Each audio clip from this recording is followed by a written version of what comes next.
दो शब्दों से मिलकर बना है बायोस एंड लोगोस। बायोस का मतलब होता है मेरे भाई लिविंग, यानी कि जीवित वस्तुएं जितने भी हम इसमें अध्ययन करेंगे सब बायोलॉजी के अंदर ही आएंगे। लोगोस का मतलब होता है स्टडी, यानी कि अध्ययन, स्टडीज यानी कि अध्ययन। लेकिन बायोलॉजी के अंदर पढ़ने वाले क्या है, सभी जीवित वस्तुओं का अध्ययन किया जाएगा मेरे भाई, ठीक है। बायोलॉजी के अंदर हम सभी जीवित वस्तुओं का अध्ययन करेंगे। क्लियर हो गया? तो फादर ऑफ बायोलॉजी, जो कि मैंने लास्ट टाइम भी आपको समझाया होगा, पिता जीव विज्ञान के, इसको कहा जाता है अरस्तु। अरस्तु यानी कि एरिस्टोटल भी कोई बोला जाता है मेरे भाई, एरिस्टोटल भी इनको ही बोला जाता है। पिक्चर दिख रहा है भाई? ठीक है। कीवर्ड्स आएंगे महंगे महंगे शब्द हैं, इसलिए मेरे भी संभाल के रखिएगा, और ये सभी एग्जाम के लिए ही इंपॉर्टेंट है। बायोलॉजी दो शब्दों से मिलकर बना है, बायोस एंड लोगोस। बायोस मतलब लिविंग यानी कि जीवित, लोगोस मतलब अध्ययन यानी कि स्टडी। यानी कि बायोलॉजी के अंदर हम क्या करने वाले हैं, जीवित वस्तुओं का अध्ययन करने वाले हैं। नॉन लिविंग वस्तुएं इसमें हम नहीं पढ़ेंगे। तब फादर ऑफ बायोलॉजी किसको कहा जाता है, एरिस्टोटल यानी कि अरस्तु को कहा जाता है। बायोलॉजी को हमने दो पार्टों में डिवाइड करके पढ़ते हैं। बायोलॉजी को हम दो भागों में डिवाइड करके पढ़ेंगे। एक पढ़ेंगे हम जूलॉजी, एक पढ़ेंगे हम जूलॉजी, और एक पढ़ेंगे हम मेरे भाई बॉटनी। तो जूलॉजी मेरे भाई यानी कि जंतु विज्ञान, जंतु विज्ञान, और मेरे भाई ये हो जाएगा आपका पादप विज्ञान। साथ साथ लिखते रहिएगा, समझते रहिएगा, क्योंकि ये कीवर्ड्स हैं। आगे चलूंगा तो फिर आप कहोगे भी ये समझ में नहीं आ रहा है। बायोलॉजी दो भागों में डिवाइड कर दी, जूलॉजी यानी कि जंतु विज्ञान, बॉटनी यानी कि पादप विज्ञान। जंतु विज्ञान के जनक मेरे भाई अरस्तु ही हैं, जंतु विज्ञान के पिता भी अरस्तु ही हैं। बट पादप विज्ञान के, बॉटनी के जो पिता हैं मेरे भाई वो है थियोफ्रेस्टस। थियोफ्रेस्टस नाम ध्यान से लिखेगा जितने भी आज रिपीट होंगे, थियोफ्रेस्टस। और मैं कोशिश कराऊंगा कि जितना भी कीवर्ड्स आज यूज होगा वो सारा का सारा ये रटवा दिया जाए, ठीक है। बायोलॉजी दो भागों में डिवाइडेड है, जूलॉजी एंड बॉटनी यानी कि जंतु विज्ञान और पादप विज्ञान। जूलॉजी के पिता यानी कि जंतु विज्ञान के पिता किसको कहा जाता है, अरस्तु को। पादप विज्ञान के पिता थियोफ्रेस्टस। एक बार और बोलिए, थियोफ्रेस्टस एंड अरस्तु। अरस्तु की जो पुस्तक है वो याद रखनी है आपको। अरस्तु की पुस्तक का नाम याद रखना है हिस्टोरिया। नाम याद रखना है हिस्टोरिया एनिमेलिया, हिस्टोरिया एनिमेलिया। ऐसे ऐसे शब्द आएंगे इसलिए कह रहा हूं ध्यान से समझना है और लिखेगा हिस्टोरिया एनिमोलिया। मेरे अरस्तु की बुक्स का नाम है हिस्टोरिया एनिमेलिया। जूलॉजी के पिता कौन है, एरिस्टोटल, अरस्तु। और अरस्तु की बुक का नाम याद रखना है हिस्टोरिया एनिमोलिया। बॉटनी यानी कि पादप विज्ञान के पिता कौन है, थियोफ्रेस्टस। और थियोफ्रेस्टस की बुक्स का नाम याद रखना है आपको Historia plantarum, Historia plantarum, Historia plantarum, ठीक है। तो बायोलॉजी को हमने दो भागों में डिवाइड कर दिया, जूलॉजी एंड बॉटनी यानी कि जंतु विज्ञान और पादप विज्ञान। अरस्तु जंतु विज्ञान यानी कि जूलॉजी के पिता हैं, इनकी पुस्तक का नाम याद रखना है हिस्टोरिया एनिमेलिया। बॉटनी पिता मेरे भाई किसको कहा जाता है, हिस्टोरिया प्लांटेरम। सॉरी, पादप विज्ञान के पिता किसको कहा जाता है, थियोफ्रेस्टस। इनकी पुस्तक का नाम है हिस्टोरिया प्लांटेरम। यहाँ तक बताइए, समझ में आ गया? क्लियर हो गई बात भाई? तो अभी हमने क्या देखा, हमने ये देखा सिर्फ बायोलॉजी दो शब्दों से मिलकर बनी है, बायोस एंड लोगोस। बायोस मतलब जीवित वस्तुएं, लोगोस मतलब अध्ययन। यानी कि बायोलॉजी के अंदर हम जीवित वस्तुओं का अध्ययन करेंगे। बायोलॉजी के पिता किसको कहा जाता है, एरिस्टोटल को, अरस्तु को। बायोलॉजी मेरे भाई दो भागों में डिवाइडेड है, जूलॉजी एंड बॉटनी। जूलॉजी के पिता कौन है, एरिस्टोटल यानी अरस्तु। बॉटनी के कौन है, थियोफ्रेस्टस। अरस्तु की पुस्तक का नाम है हिस्टोरिया एनिमेलिया, और मेरे भाई थियोफ्रेस्टस की पुस्तक का नाम है Historia plantarum. Historia plantarum rough कर दें।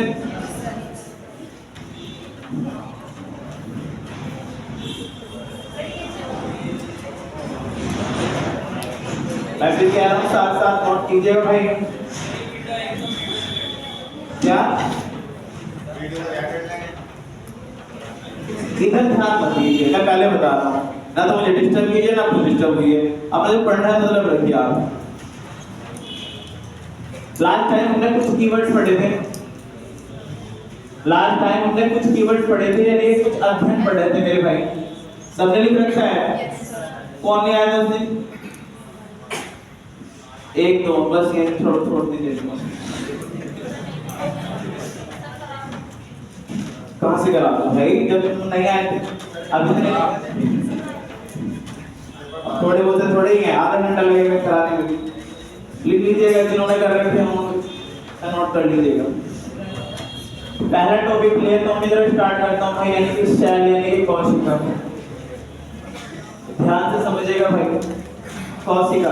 पहले टॉपिक में डायरेक्ट स्टार्ट कर रहा हूँ कोशिका से, ठीक है? जितने भी कीवर्ड्स हैं वो देख लीजिएगा अपने आप। सेल यानी कि कोशिका, ठीक है? जैसे कि इस भवन को हम अगर हम बात करें जहां बैठ के पढ़ रहे हैं, इस भवन का निर्माण मेरे भाई किससे हुआ है? ईंट से हुआ है, रेत से हुआ है, और एक लीफ का निर्माण किससे हुआ? छोटे छोटे कणों से मिलकर बना है मेरे भाई, छोटे छोटे कणों से मिलकर ये ईंट बने हैं, फिर रेत बना है, ईंट बने हैं, उससे फिर हमारे भवन का निर्माण हुआ है, एक बिल्डिंग तैयार हुई है। तो सबसे छोटी यूनिट अगर हम उठाएं तो क्या उठाएंगे मेरे भाई? कण उठाएंगे। उसी प्रकार हमारी मेरे भाई बॉडी है, मानव शरीर की जो बॉडी है उसी प्रकार छोटे छोटे कणों से मिलकर बनी है, और ये जो सबसे छोटी यूनिट है उसी को कहा जाता है सेल यानी कि कोशिका। उसी को कहा जाता है मेरे भाई कोशिका। एक सेल है, आपस में जब जुड़ेगी तो बनाएगी मेरे भाई ऊतक, आपस में जुड़ेगी तो बनाएगी ऊतक यानी कि टिश्यूज बनेंगे। टिश्यूज क्या होता है? यानी कि जो सेल्स हैं उनका एक समूह, उनका जो ग्रुप्स होगा उसको बोलते हैं ऊतक। यानी कि हमारे शरीर की सबसे छोटी जो यूनिट होती है उसको क्या कहते हैं? कोशिका यानी कि सेल कहते हैं। ये सेल्स आपस में जब जुड़ते हैं तो बनता है ऊतक, और जब ये ऊतक टिश्यूज आपस में जुड़ते हैं तो मेरे भाई बनता है आपके शरीर के ऑर्गन यानी कि आपके शरीर के अंग। और जब ये ऑर्गन आपस में इकट्ठा हो जाएंगे तो आपके पास एक पूरा का पूरा ऑर्गन सिस्टम आएगा निकल के। ऑर्गन सिस्टम का मतलब होगा कि पाचन तंत्र अलग हो जाएगा, श्वसन तंत्र अलग हो जाएगा, है जितना रेस्पिरेटरी सिस्टम है, प्रोडक्शन सिस्टम है, वो सारा का सारा अलग हो जाएगा। सबसे छोटी यूनिट सेल्स है। जब सेल्स को आपस में समूह में इकट्ठा करते हैं तो क्या बनता है? टिश्यूज यानी कि ऊतक। और जब ये ऊतक आपस में जुड़ते हैं तो क्या बनते हैं? शरीर के अंग। और ये जब अंग आपस में जुड़ जाते हैं तो क्या बनता है मेरे भाई? Organ system. और ये ऑर्गन सिस्टम मिलकर ही बनाते हैं एक मानव शरीर की पूरी बॉडी, ह्यूमन बॉडी बनती है मेरे भाई। क्लियर हो गई बात? तो ये जो सबसे छोटी यूनिट है ये मानव शरीर बन गया मेरे भाई। ये मानव जो शरीर बन रहा है, इस मानव शरीर की सबसे छोटी यूनिट के बारे में आज हम पढ़ेंगे, यानी कि सेल के बारे में पढ़ेंगे, कोशिका के बारे में पढ़ेंगे। क्लियर हो रही बात? तो सेल मिलकर क्या बना रहे हैं? ऊतक मिलकर क्या बना रहा है? ऑर्गन मिलकर क्या बना रहा है मेरे भाई? ऑर्गन सिस्टम मिलकर बना रहा है पूरी ह्यूमन बॉडी बना रही है। तो इसी सेल के बारे में अब हम पढ़ेंगे, इसी सेल के बारे में अब हम जिक्र करेंगे क्या है ये।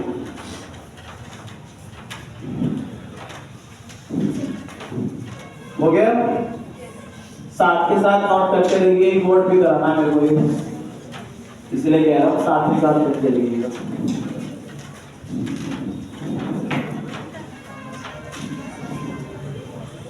देखिए अभी आपने देखा कि ये सेल है, ये जो कोशिका है, इसको और अच्छी तरह से समझना है तो घर में प्याज है, प्याज के ऊपर से कवर निकालते रहिए, एक के ऊपर दूसरा कवर, दूसरे ऊपर, सबसे जो अंत में बचेगा छोटा सा पार्ट उसको ही कह दीजिए क्या है? कोशिका। इसके ऊपर फिर कवर कीजिएगा और परत और परत और परत, तो पूरा तैयार होके क्या बन रहा है? ह्यूमन बॉडी बनती है। समझ रहे हो? तो अंत में जो बच रहा है मेरे भाई इसको हम सेल कह सकते हैं, इस तरह से प्याज में होता है। तो सेल के बारे में दो चीजें जो एग्जाम में पूछी जाती हैं वो याद रखनी है। नंबर एक बात लिखेगा कि कोशिका सबसे छोटी कार्यात्मक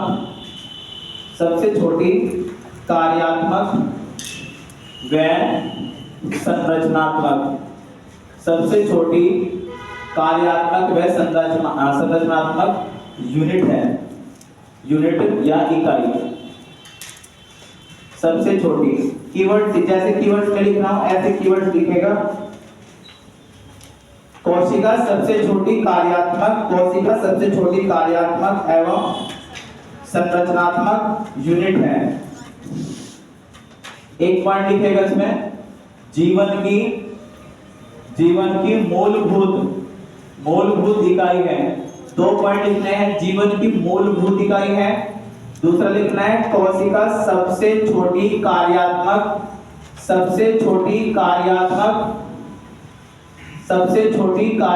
यानी कि फंक्शनल स्ट्रक्चरल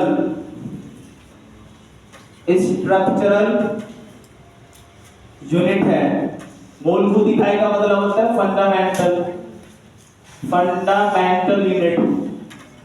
अभी आपने देखा मैंने पूरी स्ट्रक्चर्स बनाई थी, मेरे भाई की सेल है, सेल मिलकर क्या बना रहा है, टिश्यूज बना रहा है, टिश्यूज मिलकर मेरे भाई ऑर्गन्स बनेंगे, और ये ऑर्गन मिलकर पूरा का पूरा एक सिस्टम बनाएंगे।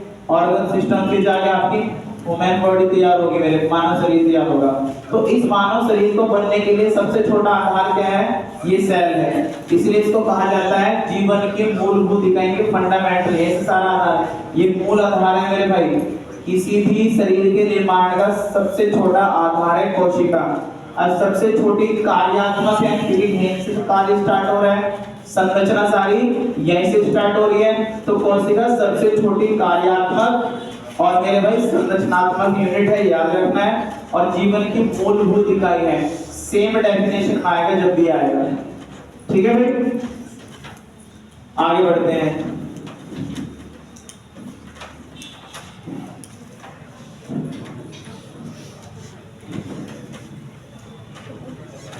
नेक्स्ट बात, कोशिका। अब इसके बारे में कुछ फैक्ट्स जान लेते हैं। जैसे कि कोशिका की खोज किसने की? सबसे पहले जो खोज की गई थी कोशिका की, वो किसके द्वारा की गई थी? Robert Hooke. नाम साथ साथ लिखते रहिएगा। कोशिका की खोज करता है रॉबर्ट हुक 1665। इसको कार्क लिखना, इसको कार्क लिखना। कार्क से खोजा गया था, इसको कार्क से खोजा गया था। कार्क मीन्स होता है पेड़ की छाल। आम के पेड़ के ऊपर जो वो होती है मेरे भाई, क्या बोलते उसको, पपड़ी, बक्कल, बहुत बढ़िया, वो उतार दीजिए, वही उसी को कहते हैं कार्क। अक्सर पुराने घरों में आपने देखा होगा जो पुरानी बोतलें होते हैं जिसमें पुरानी दादियां जो होती हैं वो सिरका वगैरह डाल के रखती थी, तो उसमें ना वो कार्क लगा के रखती थी, यानी कि लकड़ी वगैरह ऐसे डाल देती थी ढक्कन के रूप में, वही होती है कार्क। देखिए नहीं, हाँ बोतल का जो ढक्कन होता है, पुराने जमाने में ऐसा होता था ना मेरे भाई, पुराने जमाने में ऐसे ही ढक्कन से बना देते थे लकड़ी का। और आजकल जो ढक्कन बनते हैं वो भी किसके बनते हैं? वो कार्क के बनते हैं, सारा कार्क के होते हैं। तो कोशिका को खोजा गया था रॉबर्ट हुक के द्वारा 1665 में। कहां से खोजा गया मेरे भाई? कार्क से खोजा गया। कार्क क्या है मेरे भाई? पेड़ की छाल है, इतनी बात याद रहेगी। नेक्स्ट बात समझिएगा, जब ये रॉबर्ट हुक ने कोशिका खोजी मेरे भाई, आपको याद रखना है कि यह एक मृत कोशिका थी, यानी कि डेड सेल। यह एक मृत कोशिका थी। मैं बिल्कुल भी हार्ड नहीं होने दूंगा इसको, इसलिए कह रहा हूं साथ साथ समझते रहिए, रटते रहिए। यह एक मृत कोशिका थी, कोशिका के द्वारा खोजी गई, रॉबर्ट हुक के द्वारा जो खोजी गई कोशिका थी मेरे भाई, वो डेड थी, यानी कि मरी हुई थी। तो इसमें एक प्रश्न भी बनता है, कि प्रथम मृत पादप व जीव कोशिका, प्रथम मृत व पादप जीव कोशिका के खोजकर्ता।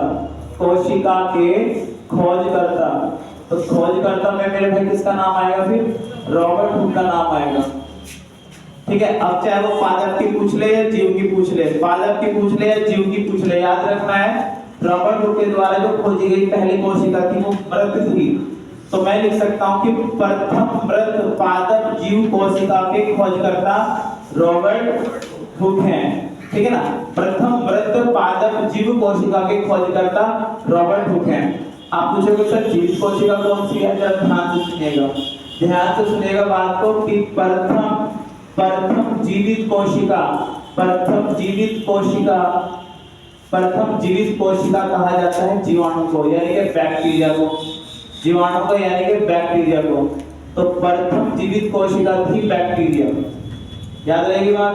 जो रॉबर्ट हुक के द्वारा खोजी गई कोशिका थी वो थी मृत। याद रखना है भाई, अगर मैं आपसे पूछ रहा हूँ कि प्रथम मृत पादप जीव कोशिका के खोजकर्ता तो रॉबर्ट हुक आएंगे। अगर मैं आपसे पूछ रहा हूँ कि प्रथम जीवित कोशिका जिसमें जीव मेरे भाई जीवन था वो थी जीवाणु यानी कि बैक्टीरिया। प्रथम जीवित कोशिका का नाम है जीवाणु या बैक्टीरिया। और मेरे भाई इसके खोजकर्ता कौन है, इसके खोजकर्ता लिखने का मेरे भाई ल्यूवेनहॉक के द्वारा पहली जीवित कोशिका की खोज की गई थी और नाम क्या दिया गया था, बैक्टीरिया यानी कि जीवाणु। क्लियर हो ये बात, हार्ड तो नहीं हो रही है, रिपीट कर रहा हूं मैं। जो रॉबर्ट हुक के द्वारा कोशिका खोजी गई थी वो मृत थी। अगर प्रश्न बनता है कि प्रथम मृत पादप जीव कोशिका के खोजकर्ता तो रॉबर्ट हुक हैं। जो जीवित कोशिका थी मेरे भाई वो है जीवाणु यानी कि बैक्टीरिया। खोजकर्ता कौन है, ल्यूवेनहॉक। अब एक बात और याद रखनी है ल्यूवेनहॉक के बारे में कि ल्यूवेनहॉक ने 3 चीजों को डिस्कवर किया है, वो डायरेक्ट नहीं लिखवाया। नंबर 1 है जीवाणु, इसने जीवाणु खोजा है और इसने प्रोटोजोआ खोजा है। प्रोटोजोआ जीवाणु के खोजकर्ता ल्यूवेनहॉक, प्रोटोजोआ के खोजकर्ता ल्यूवेनहॉक और स्पर्म के खोजकर्ता ल्यूवेनहॉक। ठीक है ना, जीवाणु, प्रोटोजोआ, स्पर्म के खोजकर्ता ल्यूवेनहॉक। तो 3 चीजों की इसने खोज की है, जीवाणु, प्रोटोजोआ, स्पर्म। प्रथम जीवित कोशिका, प्रथम कहां से ऐसे भी हो सकता है कि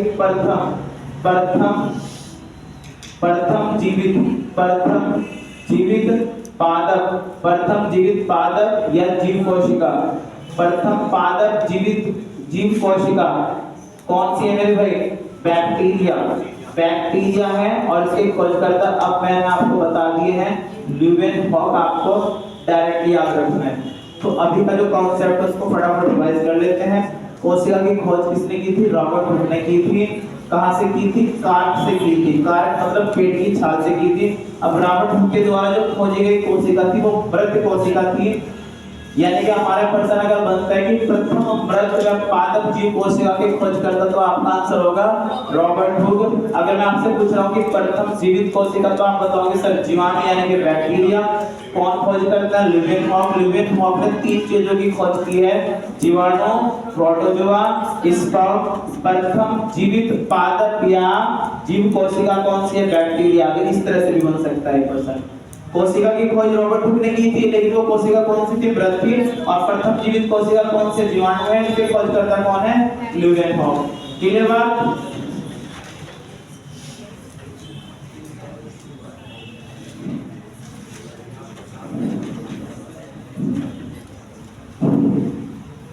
रब कर दे।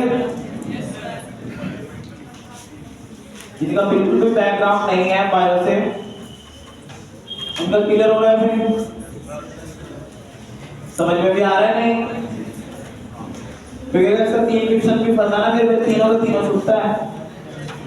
ये फिजिक्स केमिस्ट्री से भी हार्ड पड़ती है।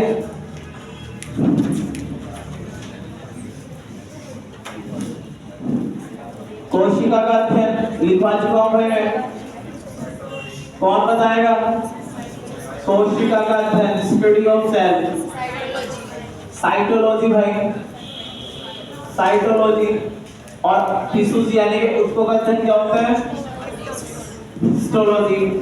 कोशिका का अध्ययन है साइटोलॉजी। 2 बातें याद रखनी है मेरे भाई, 2 बातें याद रखनी है। आधुनिक साइटोलॉजी का जनक, आधुनिक साइटोलॉजी का जनक, आधुनिक साइटोलॉजी का जनक याद रखना है स्वानसन। आधुनिक साइटोलॉजी का जनक याद रखना है स्वानसन। और फिर भारतीय साइटोलॉजी का नाम याद रखना है, भारतीय साइटोलॉजी का जनक। कोशिका का अध्ययन है साइटोलॉजी, आधुनिक साइटोलॉजी का जनक है स्वानसन। भारतीय साइटोलॉजी का जनक याद रखना है doctor Arun Kumar Sharma. Doctor Arun Kumar Sharma. Doctor Arun Kumar Sharma. आधुनिक साइटोलॉजी का जनक है स्वानसन और भारतीय साइटोलॉजी का जनक है डॉक्टर अरुण कुमार शर्मा। दोनों बातें क्लियर होगी भाई। कोशिका का अध्ययन है साइटोलॉजी, आधुनिक साइटोलॉजी का जनक है स्वानसन और मेरे भाई भारतीय साइटोलॉजी का जनक है डॉक्टर अरुण कुमार शर्मा। तो साइट कोशिका का अध्ययन जितना भी बन सकता है सब कोशिश करूंगा मैं यही खत्म करके चलता रहूं। फिर मेरे भाई 3 फैक्ट्स आएंगे, जरा ध्यान से समझिएगा, बहुत इंपॉर्टेंट है। नंबर 1, सबसे बड़ी कोशिका। सबसे बड़ी कोशिका याद रखनी है।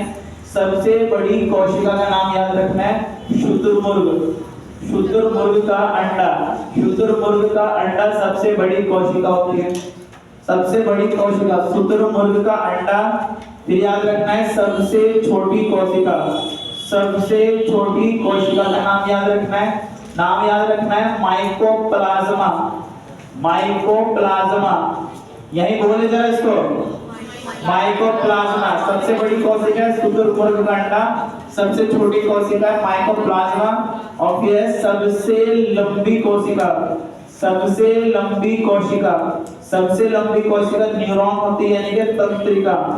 तंत्रिका कोशिका। तंत्रिका कोशिका जो होती है सबसे लंबी कोशिका होती है। ब्रैकेट में लिख दीजिएगा न्यूरॉन।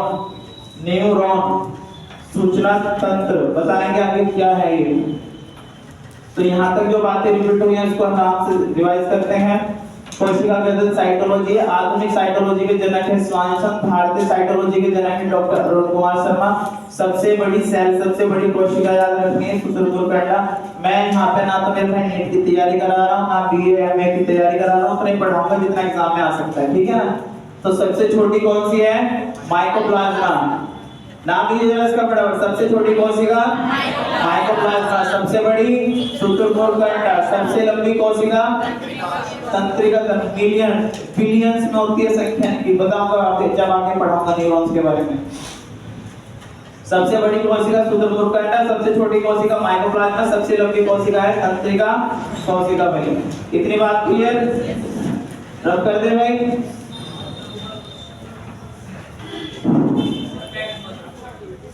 वन ईयर तक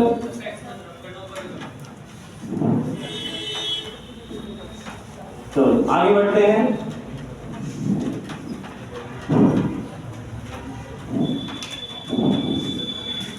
हेडिंग लगा लीजिएगा कोशिका सिद्धांत। हेडिंग लगा लीजिएगा कोशिका सिद्धांत, सेल थ्योरी। खुद पूछी जाती है एग्जामों में मेरे भाई। सेल थ्योरी, कोशिका सिद्धांत करते भैया। चलो जी सेल थ्योरी को समझेंगे भैया क्या है।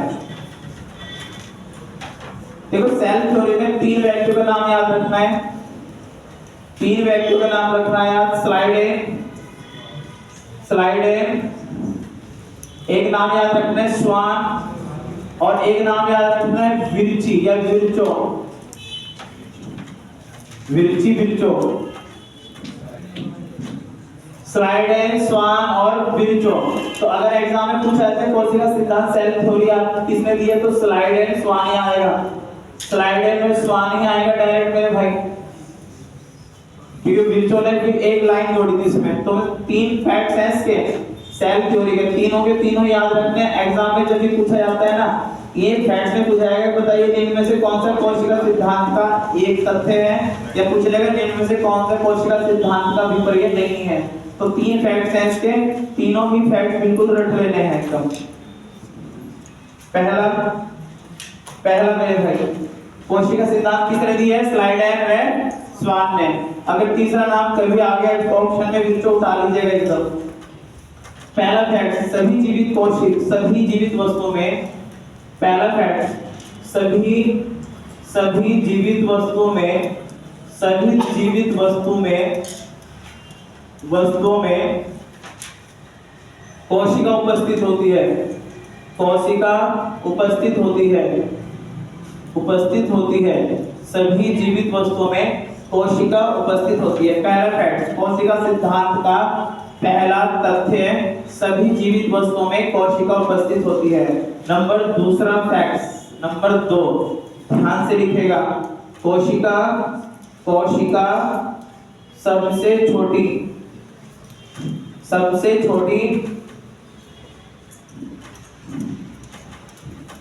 कार्यशील इकाई है, यानी यूनिट है। कोशिका सबसे छोटी कार्यशील या क्रियात्मक, कोशिका सबसे छोटी कार्यशील इकाई है, सभी जीवित वस्तुओं में कोशिका उपस्थित होती है। और तीसरा फैक्ट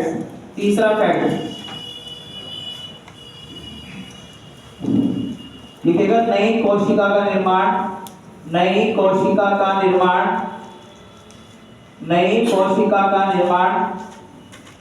पुरानी कोशिका के विभाजन से होता है। नई कोशिका का निर्माण पुरानी कोशिका के विभाजन से होता है। तो 3 फैक्ट्स के बारे में बिल्कुल रट लेने हैं।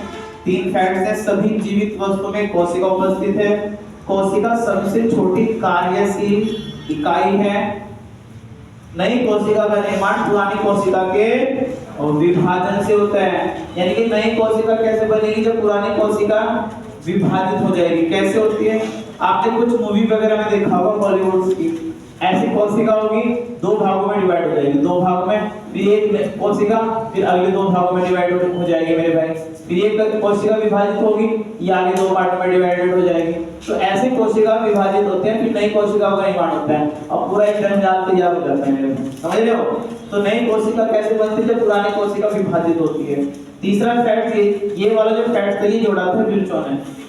बाकी ये 2 बातें हैं स्लाइडेंस वंश की, कि सभी जीवित वस्तुओं में कोशिका उपस्थित होती है, कोशिका सबसे छोटी कार्यशील इकाई है। ये है स्लाइडेंस स्वान की है विल्सन की बात। तो आपको डायरेक्ट याद रखना है, कोशिका सिद्धांत किसने दिया था, स्लाइडेंस स्वान ने। और 3 फैक्ट्स क्या है, सभी जीवित वस्तुओं में कोशिका उपस्थित होती है, सभी कोशिका सबसे छोटी कार्यशील इकाई है, और नई कोशिका का निर्माण पुरानी कोशिका के विभाजन से होता है। ओके क्लियर, साथ बोले फिर फटाफट रिपीट कीजिए, सभी जीवित वस्तुओं में कोशिका उपस्थित होती है। रिपीट कीजिए मेरे भाई, सभी जीवित वस्तुओं में कोशिका उपस्थित होती है, कोशिका सबसे छोटी कार्यशील इकाई है, नई कोशिका का निर्माण पुरानी कोशिका के विभाजन से होता है। और कोशिका सिद्धांत किसने दिया था, स्लाइडेंस स्वान ने भाई। इसका रिवीजन नहीं करोगे मेरे भाई, सबसे हार्ड सब्जेक्ट बन जाएगा आपका।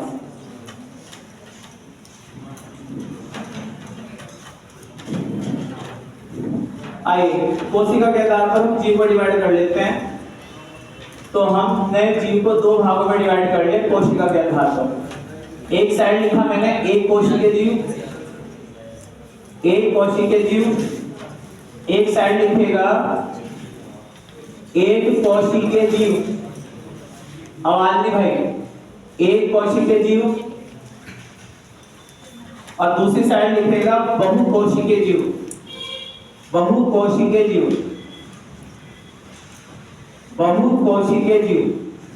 एक साइड लिखेगा एक कोशिकीय जीव, दूसरी साइड लिखेगा बहुकोशिकीय जीव। यूनिसेलुलर, मल्टीसेलुलर,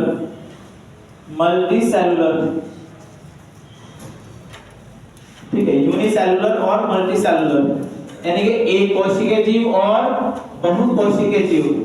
अब एक कोशिकीय जीव का मतलब क्या है, जिनका शरीर एक प्रकार की कोशिका से मिलकर बना है,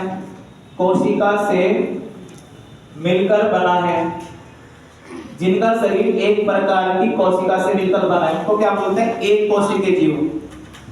समझ में आ गई बात। एक कोशिकीय जीव कौन से होते हैं, जिनका शरीर एक प्रकार की कोशिका से मिलकर बनता है। बहुकोशिकीय जीव जिनका शरीर अनेक प्रकार की कोशिका से मिलकर बनता है। अनेक प्रकार की कोशिका से मिलकर बनता है। जिनका शरीर अनेक प्रकार की कोशिका से मिलकर बनता है उनको बोलते हैं बहुकोशिकीय जीव। एक कोशिकीय जीव का मतलब क्या है? जिनका शरीर एक प्रकार की कोशिका से मिलकर बनता है। बहुकोशिकीय जीव जिनका शरीर अनेक प्रकार की कोशिका से मिलकर बनता है। आपके लिए इंपॉर्टेंट क्या है? आपके लिए इंपॉर्टेंट है एग्जांपल। बोल देगा कि चार ऑप्शन देंगे, जिनमें से बताओ कौन सा एक कोशिकीय जीव है, कौन सा बहुकोशिकीय जीव है। तो एक कोशिकीय जीव में सिर्फ 3 नाम रटने हैं मेरे भाई। नंबर 1 अमीबा, नंबर 2 याद रखना है पैरामीशियम, नंबर 2 याद रखना है पैरामीशियम और नंबर 3 याद रखना है यूग्लिन। नंबर 3 याद रखना है euglena. Amoeba, paramecium, euglena. Amoeba, paramecium, euglena तीनों ही क्या है? एक कोशिकीय जीव है, यूनिसेलुलर है। इनका शरीर एक प्रकार की कोशिका, आगे इंपॉर्टेंट करके पढ़ाऊंगा मैं यूग्लिन, जो कि पादप और जंतु के बीच की एक कड़ी है, इसको कड़ी माना जाता है। मतलब पादप और जंतु दोनों की क्वालिटी होती है, दोनों की प्रॉपर्टी होती है। एक कोशिकीय जीव जिनका शरीर एक प्रकार की कोशिका से मिलकर बनता है, अमीबा, पैरामीशियम और यूग्लिन भाई। जिनका शरीर अनेक प्रकार की कोशिका से मिलकर बनता है उनको बोलते हैं बहुकोशिकीय जीव। जैसे जितना भी प्लांट हो गया यानी कि पादप हो गया, जितना भी मेरे भाई मानव हो गया या प्लांट हो गया, जितना भी एनिमल हो गया, जंतु हो गया मेरे भाई, जितना भी जंतु हो गया और जितना मेरे भाई मानव है यानी कि ह्यूमन लिख दीजिएगा, ठीक है ना। तो ये जो जितने भी हैं ये सारे बहुकोशिकीय। आपको याद कर रखना एक कोशिकीय कितने हैं? 3, अमीबा, पैरामीशियम, यूग्लिन। दिमाग में बिठा लीजिए, अमीबा, पैरामीशियम, यूग्लिन जो होते हैं वो एक कोशिकीय जीव हैं, ठीक है भाई। जिनका शरीर एक प्रकार की कोशिका से मिलकर बना है और जिनका शरीर अनेक प्रकार की कोशिका से मिलकर बना है वो, ठीक है, मल्टी सेलुलर है यानी कि बहुकोशिकीय जीव है। क्लियर भाई? आगे बढ़ता हूं।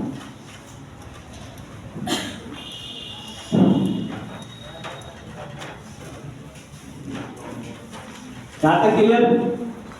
तो अमीबा, पैरामीशियम, यूग्लिन एक कोशिकीय हुए या बहुकोशिकीय? एक कोशिकीय। और बहुकोशिकीय में क्या आएगा? मानव। कोई बड़े क्वेश्चन तो आते हैं आपके एग्जाम की, छोटे छोटे आते हैं, इसलिए कह रहा हूं कि कीवर्ड्स को साथ के साथ खत्म करते चलते रहेंगे। अब हम देखेंगे कोशिका का विभाजन।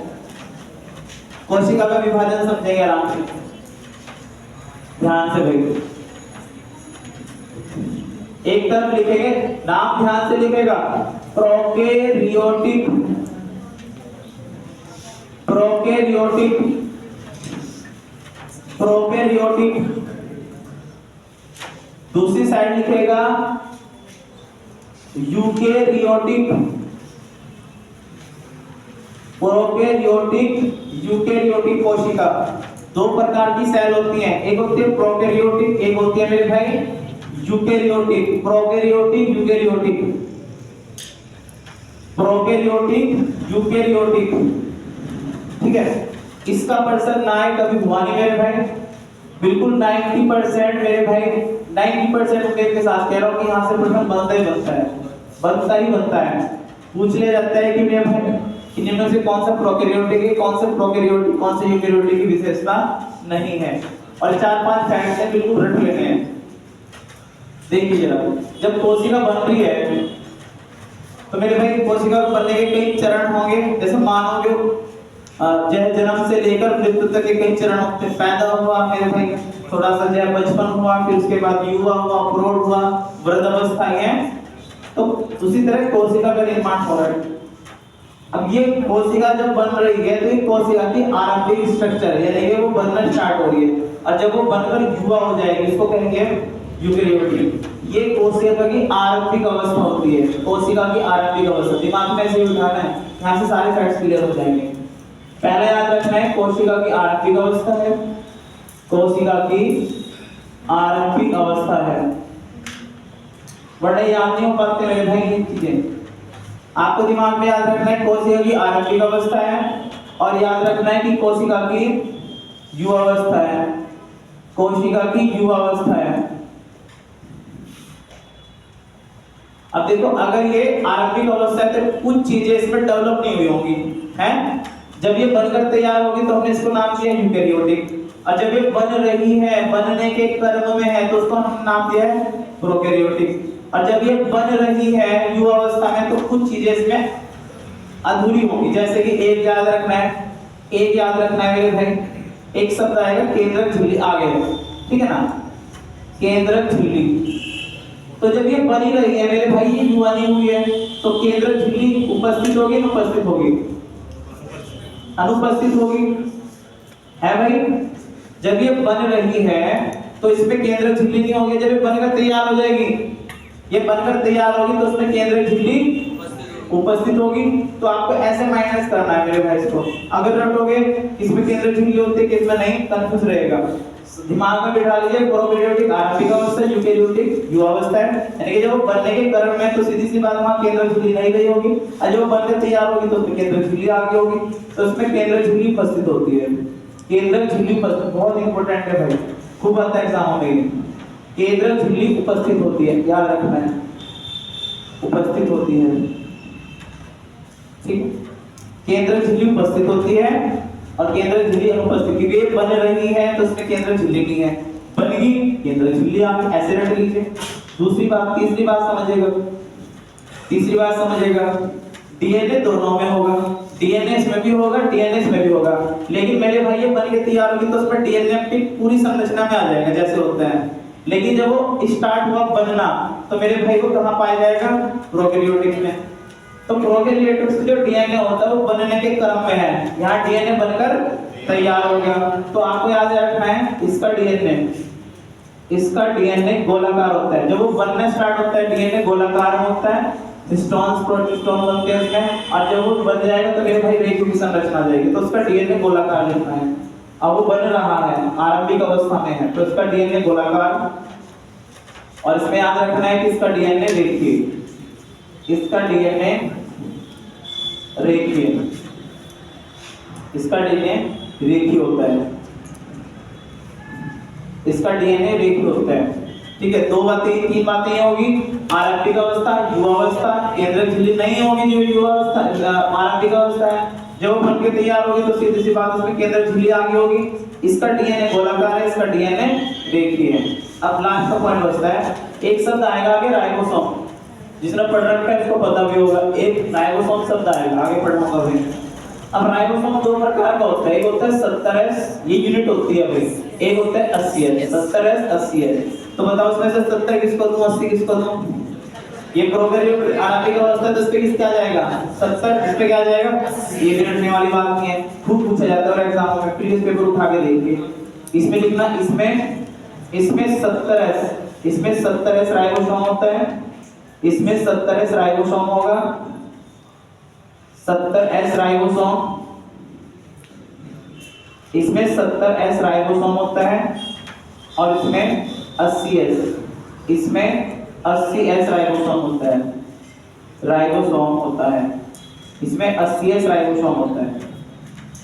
ये इतने बेहतरीन फैक्ट्स हैं, खूब पूछे जाते हैं एग्जाम में मेरे भाई, और इनको रटने का तरीका यही है कि प्रोकैरियोट्स को दिमाग में बिठा लीजिए कि आरंभिक अवस्था है, इसलिए इसमें केंद्रक झिल्ली नहीं है, इसलिए इसका डीएनए गोलाकार है, और इसलिए इसमें राइबोसोम कौन सा होता है, 70S।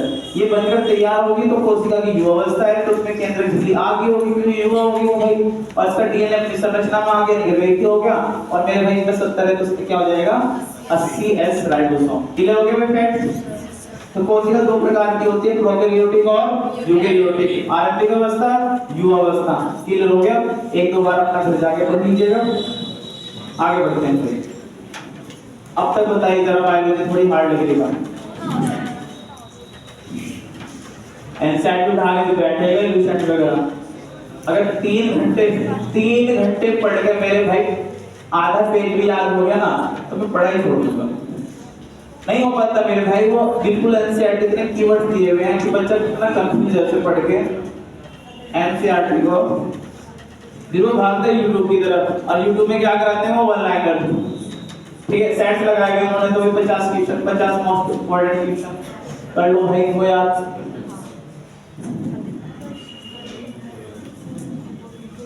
आइए जरा इसको समझिएगा, ठीक है, इसको समझिएगा भाई एक तरह कोशिका को मैं रटवाऊंगा बिल्कुल अच्छी तरह से, इसलिए कुछ बच्चों का अगर जिन्होंने बायोलॉजी से बीएससी एमएससी या इंटरमीडिएट वगैरह की तैयारी करी कि वो ये ऑब्जेक्शन उठाए, इसे गोलाकार बना दिया आपने, तिरछी मुर्ची बना दी, ठीक है। तो मेरा उद्देश्य है एग्जाम पास कराना। ये कोशिका है और इस कोशिका के अंदर कुछ लिक्विड्स भरा हुआ है, ठीक है। अब 3-4 कीवर्ड्स आएंगे, इसको ध्यान से समझना है। ये कोशिका है, इस कोशिका के अंदर ये कुछ लिक्विड्स भरा हुआ है, यानी कि कोशिका के अंदर ये लिक्विड है, इसको मैं कह सकता हूं कोशिका का द्रव। लिक्विड भाई है, ये जो कोशिका के अंदर लिक्विड पार्ट भरा हुआ है इसको बोलते हैं कोशिका का द्रव, इसको बोलते हैं कोशिका द्रव, कोशिका द्रव। और अब आपको नाम याद रखना है मेरे भाई, इसका नाम याद रखना है साइटोप्लाज्मा। साइटोप्लाज्म याद रखना है, साइटोप्लाज्म याद रखना है, एक नाम से रट लेना बिल्कुल। कोशिका के अंदर जितना भी द्रव सब भरा हुआ है, जितना भी पानी है भाई, ये क्या है, सारा का सारा साइटोप्लाज्म कहलाता है। कोशिका के अंदर भरा हुआ द्रव कोशिका द्रव साइटोप्लाज्म होता है। अब इसके अंदर होता है मेरे भाई केंद्रक। इसके अंदर है ये केंद्रक, इसके अंदर है ये केंद्रक, न्यूक्लियस। कोशिका के अंदर भरा हुआ ये जो द्रव वाला भाग है, ये लिक्विड वाला पार्ट, सारा का सारा क्या है, साइटोप्लाज्मा। ये तो हो गया साइटोप्लाज्मा है भाई, ये हो गया क्या, केंद्रक। अब ध्यान से सुनिएगा जरा, एक नया शब्द आएगा। जब मैं आपके साइटोप्लाज्म में प्लस आप न्यूक्लियस जोड़ दूंगा, यानी कि केंद्रक को जोड़ दूंगा, ध्यान से देखिएगा।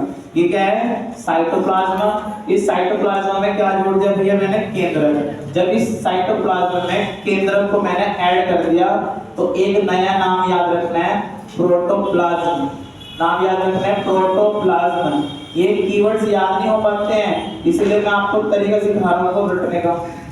सबसे पहले कोशिका के अंदर जो द्रव भरा हुआ है उसका नाम क्या है, साइटोप्लाज्म। इस साइटोप्लाज्म में क्या जोड़ दीजिए, केंद्रक। जब इसमें केंद्रक जोड़ दोगे तो नाम बन जाएगा प्रोटोप्लाज्म। याद रखना है ये साइटोप्लाज्म है, इस साइटोप्लाज्म में जब हम केंद्रक जोड़ देते हैं तो बनता है मेरे भाई प्रोटोप्लाज्म। तो प्रोटोप्लाज्म बराबर क्या होता है, साइटोप्लाज्म प्लस केंद्रक, क्या होता है मेरे भाई, प्रोटोप्लाज्म। क्लियर हो गए दो शब्द। तीसरा शब्द जरा ध्यान से सुनिएगा। इस केंद्रक के अंदर भी कुछ लिक्विड भरा हुआ है, इस केंद्रक के अंदर भी कुछ लिक्विड भरा हुआ है, उसको भी ध्यान से समझना है। इस केंद्रक के अंदर जो लिक्विड भरा हुआ है मेरे भाई, उसको कहते हैं न्यूक्लियोप्लाज्म, उसको बोलते हैं न्यूक्लियोप्लाज्म, उसको बोलते हैं न्यूक्लियोप्लाज्म। न्यूक्लियोप्लाज्म तीन शब्द आए, प्रोटोप्लाज्म, साइटोप्लाज्म में केंद्रक जोड़ दिया, क्या बन गया, प्रोटोप्लाज्म। अब केंद्रक के अंदर जो द्रव भरा हुआ वो क्या है, न्यूक्लियोप्लाज्म। तो तीन शब्द हैं, तीनों पर अच्छी कमांड बनाइएगा, क्योंकि आगे फिर सब होंगे।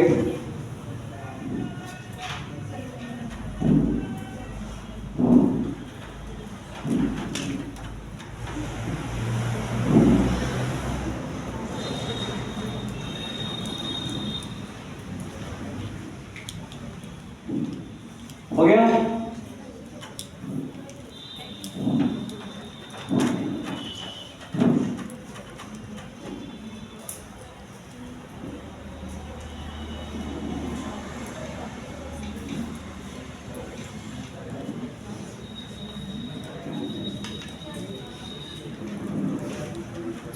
रिपीट करें। कोशिका के अंदर जो द्रव भरा हुआ है मेरे भाई, साइटोप्लाज्म में जो हमने केंद्रक को जोड़ दिया क्या बन गया, प्रोटोप्लाज्म। इसके केंद्र में जो द्रव भरा हुआ है इसको क्या बोलते हैं, न्यूक्लियोप्लाज्म। हेडिंग लगाइएगा, कोशिका का संगठन, कोशिका का संगठन। हेडिंग लगा लीजिएगा, कोशिका का संगठन, कोशिका का संगठन। लिखेगा इसमें जल कितना है, जल का मतलब यही साइटोप्लाज्म, जल की मात्रा लिखेगा 70 से 90%। कोशिका के अंदर जल लिखेगा 70 से 90% लिखेगा जल। दूसरी बात लिखेगा प्रोटीन, प्रोटीन लिखेगा 10 से 15% प्रोटीन।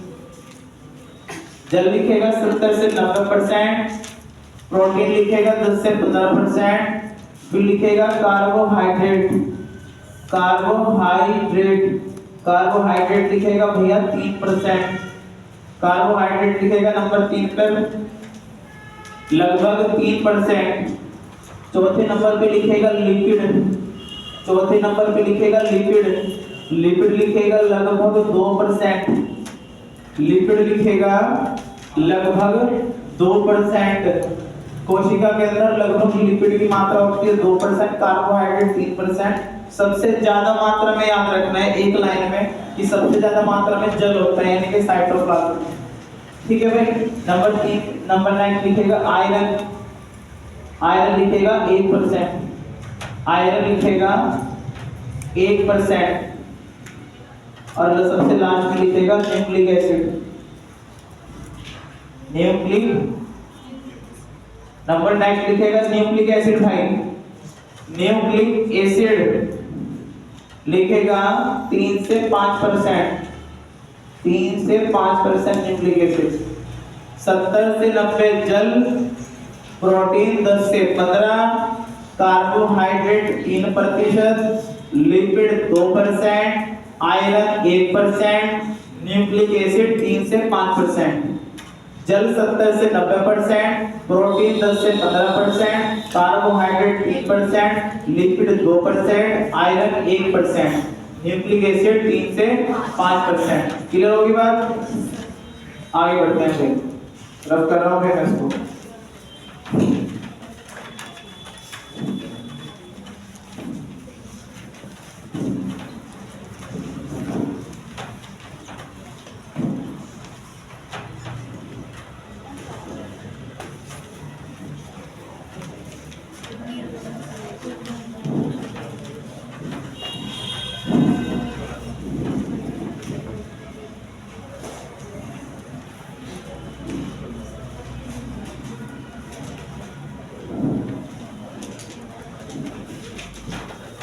आगे बढ़ते हैं भाई।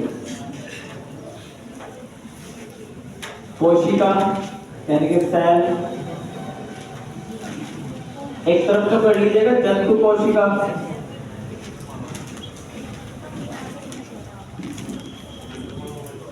जंतु कोशिका यानी कि एनिमल सेल, एनिमल सेल एक तरफ कर लीजिएगा, पादप कोशिका, प्लांट सेल। ठीक है, आकृति में मत जाइएगा, सिर्फ कॉन्सेप्ट रटने पे ध्यान दीजिएगा। जंतु कोशिका एकल झिल्ली है, एक लाइन में याद रखना है, यह एक एकल झिल्ली है। झिल्ली मतलब मेम्ब्रेन। जंतु कोशिका एकल झिल्ली याद रखना है, पादप कोशिका दोहरी झिल्ली याद रखना है, दोहरी झिल्ली, दोहरी झिल्ली। जंतु कोशिका एकल झिल्ली और पादप कोशिका दोहरी झिल्ली। स्ट्रक्चर को समझिएगा जरा, हालांकि ऐसे नहीं होती है, इसलिए कह रहा हूं सिर्फ कॉन्सेप्ट पढ़ने पे ध्यान दीजिएगा। ये कोशिका होगी, ये मैंने कौन सी कोशिका मान ली? जंतु कोशिका। अभी जंतु कोशिका के अंदर लिक्विड भरा हुआ है, फटाफट नाम बताइएगा। इसके अंदर जो लिक्विड भरा हुआ है इसको क्या नाम देते हैं? ये हो जाएगा भैया आपका साइटोप्लाज्म। ये तो हो गया साइटोप्लाज्म, साइटोप्लाज्म। इसके अंदर केंद्रक भी है, केंद्रक के अंदर जो भरा हुआ है उसको क्या कहते हैं? न्यूक्लियो, न्यूक्लियोप्लाज्म, इसको बोलते हैं न्यूक्लियोप्लाज्म। और जब हम इस साइटोप्लाज्म में इस केंद्रक को जोड़ देते हैं क्या बन जाता है? प्रोटोप्लाज्म। क्लियर हो गई बात? साइटोप्लाज्म केंद्रक, जब साइटोप्लाज्म में केंद्रक जोड़ेंगे तो बनेगा प्रोटोप्लाज्म। इस केंद्रक के अंदर जो भरा हुआ है वो है न्यूक्लियोप्लाज्म। ये एकल झिल्ली होती है मेरे भाई, ये एकल झिल्ली होती है। और ये जो झिल्ली दिखाई दे रही है, ये जो झिल्ली दिखाई दे रही है चारों तरफ, ये दिख रहा है मेरे भाई इसकी बाउंड्री, ये झिल्ली होती है। इस बाउंड्री को नाम देते हैं प्लाज्मा झिल्ली। क्या कहते हैं इसको? प्लाज्मा झिल्ली। ये होती है प्लाज्मा झिल्ली, प्लाज्मा झिल्ली, प्लाज्मा मेम्ब्रेन। Plasma membrane. थोड़ा बायोलॉजी का ध्यान रखना, थोड़े जितने लिख पा रहा हूँ मैं इंग्लिश तक जितना एग्जाम बन सकता है। तो एग्जामिनर क्या करता है, इसको ही लिख देगा प्लाज्मा मेम्ब्रेन, हिंदी में लिख देता है, हिंदी देवनागरी लिपि में, इसलिए बायोलॉजी में थोड़ा स्पेशल ध्यान रखना है। तो मेरे भाई जंतु कोशिका एक एकल झिल्ली है। एकल झिल्ली कौन सी मेरे भाई, प्लाज्मा, ये जो दिख रही है झिल्ली ये होती है प्लाज्मा झिल्ली, प्लाज्मा मेम्ब्रेन। ठीक है, याद रहेगी बात। ये क्या है, दोहरी झिल्ली है, ये दोहरी झिल्ली है। ये होगी कोशिका, ये कोशिका दिख रही भाई, और इस कोशिका के अंदर ये द्रव दिख रहा है भरा हुआ द्रव, ये लिक्विड भरा हुआ है। इस लिक्विड को क्या कहते हैं, फटाफट बताइए, साइटोप्लाज्म। ये क्या होगा, केंद्रक। जब हम साइटोप्लाज्म में केंद्रक को जोड़ें तो क्या बन जाएगा, प्रोटोप्लाज्म। इस केंद्रक के अंदर भरा हुआ जल क्या कहलाता है, न्यूक्लियोप्लाज्म। क्लियर। अब ये दोहरी झिल्ली है, ये दोहरी झिल्ली है, ये वाली झिल्ली तो कहलाती है प्लाज्मा झिल्ली, जो कि इसमें भी है इसमें भी है, प्लाज्मा झिल्ली, ये होगी प्लाज्मा झिल्ली। ठीक है, इसके ऊपर मेरे भाई, इसके ऊपर, क्योंकि दोहरी झिल्ली तो दो झिल्ली की बात होगी, इसके ऊपर एक झिल्ली और होती है। ये इंपॉर्टेंट है, ये इसके बारे में पढ़ना है हमें, बहुत इंपॉर्टेंट है, खूब पूछा जाता है इसके बारे में एग्जाम में। इसके ऊपर भी एक झिल्ली है मेरे भाई, ये तो दोहरी झिल्ली होगी। एक अंदर वाली कौन सी है, प्लाज्मा झिल्ली, जो कि इसमें भी है और इसमें भी है। और ये जो ऊपरले वाली झिल्ली है, ये जो ऊपरले वाली झिल्ली है, इसको ही कहते हैं, इसको ही कहते हैं मेरे भाई सेल वॉल। इसको ही कहा जाता है सेल वॉल, यानी कि कोशिका भित्ति। इसी को कहते हैं कोशिका भित्ति। ये है कोशिका भित्ति, जो कोशिका को, जो सेल को प्रोटेक्ट करती है बाहर से। ये कोशिका की बाहरी दीवार है। कोशिका की बाहरी दीवार को किस नाम से जाना जाता है, कोशिका भित्ति, गोल दीवार, भित्ति मेरे भाई। तो इस कोशिका के जो बाहरी भित्ति होती है उसको बोलते हैं कोशिका भित्ति। तो मेरे भाई बस एक लाइन में याद रखिए, एग्जाम में इतनी बार पूछा गया प्रश्न है, कोशिका भित्ति की उपस्थिति है जंतु कोशिका में, पादप कोशिका में। बताइए फटाफट, ये प्रश्न दिमाग से बिल्कुल उतरना आना चाहिए मेरे भाई। कोशिका भित्ति कहाँ पाई जाती है, पादप कोशिका में, ना कि जंतु कोशिका में। इतना प्रश्न पूछा गया है मेरे भाई कि आप जरा प्रीवियस पेपर को उठा के देखिएगा, इतना है ये प्रश्न, सबसे नॉर्मल प्रश्न है। बच्चे इसका भी जवाब नहीं दे पाते क्योंकि कंफ्यूज रहते हैं। तो आपको दिमाग में याद रखना है, जंतु कोशिका एकल झिल्ली है, इसमें पादप झिल्ली, इसमें प्लाज्मा झिल्ली होती है, और जो पादप कोशिका होती है प्लांट सेल, वो दोहरी झिल्ली होती है। इसीलिए इसकी जो बाहरी दीवार होती है वो कोशिका भित्ति, अंदर वाली क्या होती है, प्लाज्मा झिल्ली। ठीक है, याद रहेगी बात। ठीक है, तो कोशिका भित्ति हेडिंग लगाएंगे अब, ये जिसका नोट हो जाए तो आगे बढ़ते हैं भाई।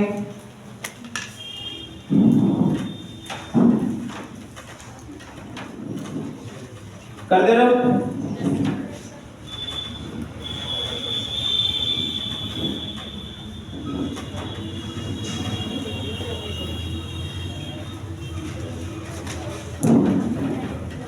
सेल वॉल यानी कि कोशिका भित्ति, सेल वॉल यानी कि कोशिका भित्ति भाई,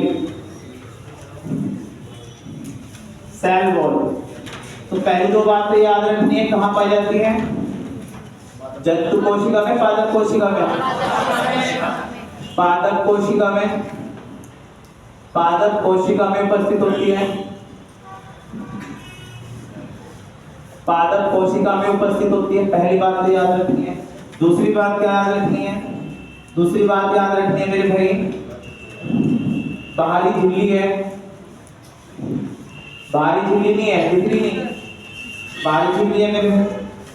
पहली बात पादप कोशिका में, बिल्कुल इंपॉर्टेंट बात है। दूसरी बात याद रखनी है, बाहरी झिल्ली है, बाहरी झिल्ली है। ये दोनों फैक्ट्स क्लियर हो गए, तो ध्यान से लिखिएगा जरा, 4 फैक्ट्स आएंगे, बिल्कुल रट लेने हैं मेरे भाई। पहला लिखेगा पादप, फिर लिखेगा शैवाल, फिर लिखेगा मेरे भाई कवक, और फिर लिखेगा बैक्टीरिया, बैक्टीरिया यानी कि जीवाणु। ये 4 शब्द लिखेगा, 4 शब्द ध्यान से लिखेगा भाई, पादप, शैवाल, कवक और मेरे भाई बैक्टीरिया।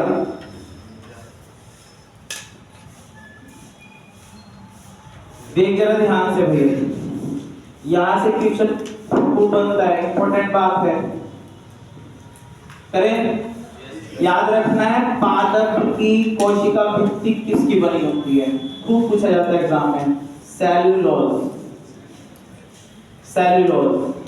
पादप की कोशिका भित्ति किसकी बनी होती है, सेलुलोज की। शैवाल की कोशिका भित्ति किसकी बनी होती है, सेलुलोज की। पादप की कोशिका भित्ति किसकी बनी होती है, सेलुलोज की।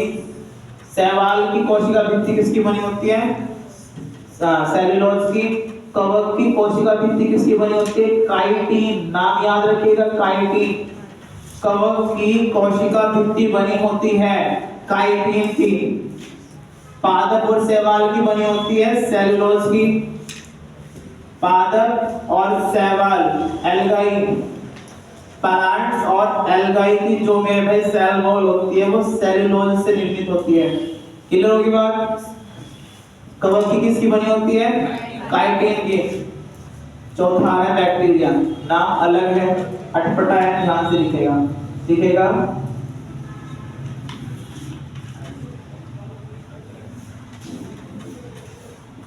प्लाज्मा डाइग्लाइकेन,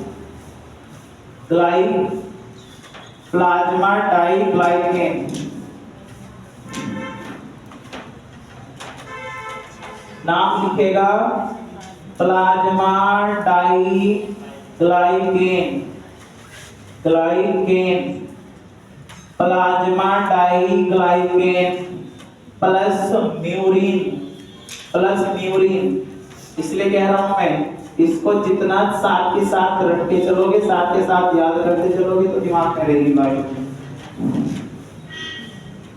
बैक्टीरिया की होती है प्लाज्मा डाइग्लाइकेन प्लस म्यूरिन। पादप की होती है सेलुलोज की। शैवाल की होती है सेलुलोज की। कवक की होती है काइटिन की। और बैक्टीरिया जीवाणु की होती है प्लाज्मा डाइग्लाइकेन प्लस म्यूरिन। पादप की सेलुलोज की, शैवाल की मेरे भाई सेलुलोज की, कवक की काइटिन, बैक्टीरिया प्लाज्मा डाइग्लाइकेन। क्लियर बात। कोशिका भित्ति किसमें पाई जाती है, पादप में जंतु। पादप क्या होती है, बाहरी झिल्ली होती है। पादप में सेलुलोज, शैवाल में सेलुलोज, कवक में काइटिन, बैक्टीरिया में प्लाज्मा डाइग्लाइकेन। चलो आगे बढ़ो। आई थिंक यहां तक समझ में आया हो।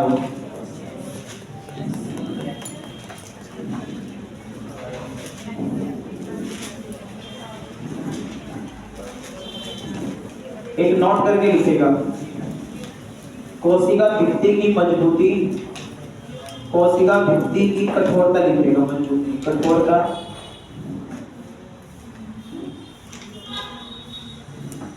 कठोरता। लिग्निन लिखना, लिग्निन शब्द लिखेगा, लिग्निन, लिग्निन के कारण होती है, लिग्निन के कारण होती है।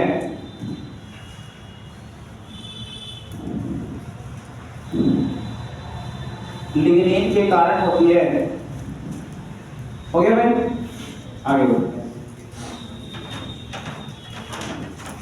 अभी हमने देखी थी सेल वॉल बाहर वाले, अब हम अंदर वाले देखेंगे, हेडिंग लगाएंगे प्लाज्मा झिल्ली में।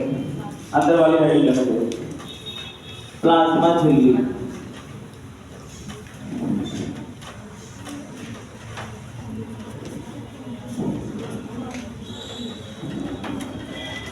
प्लाज्मा झिल्ली में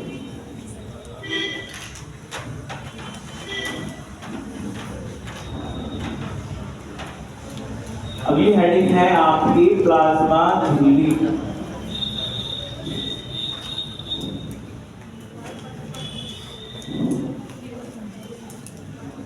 प्लाज्मा मेम्ब्रेन, प्लाज्मा झिल्ली, ध्यान से देखिएगा। ये कोशिका थी, कोशिका के अंदर जो द्रव भरा हुआ उसको अपना क्या नाम दिया है, साइटोप्लाज्म। और साइटोप्लाज्म जब हम केंद्रक जोड़ देते हैं क्या बन जाता है, प्रोटोप्लाज्म। अब इस केंद्रक के अंदर जो द्रव भरा हुआ है वो क्या है, न्यूक्लियोप्लाज्म। फिर मैंने बताया था मेरे भाई ये है आपकी प्लाज्मा झिल्ली, इसके ऊपर भी मेरे भाई झिल्ली होती है, इसको क्या नाम दिया जाता है, इसको क्या नाम दिया गया है? कोशिका भित्ति। कहाँ पाई जाती है? पादपों में। ठीक है ना, ऐसे रिवाइज करते चलते जाइए। अब ध्यान से देखिए मेरे भाई, नंबर एक बात तो याद रखना है मेरे भाई, ये दोहरी झिल्ली है, दोहरी झिल्ली है क्योंकि अंदर की साइड है, अंदर की साइड है, तो याद रखना है दोहरी झिल्ली है। दूसरा फैक्ट याद रखना है, शब्द पर ध्यान दीजिएगा, यह एक पारक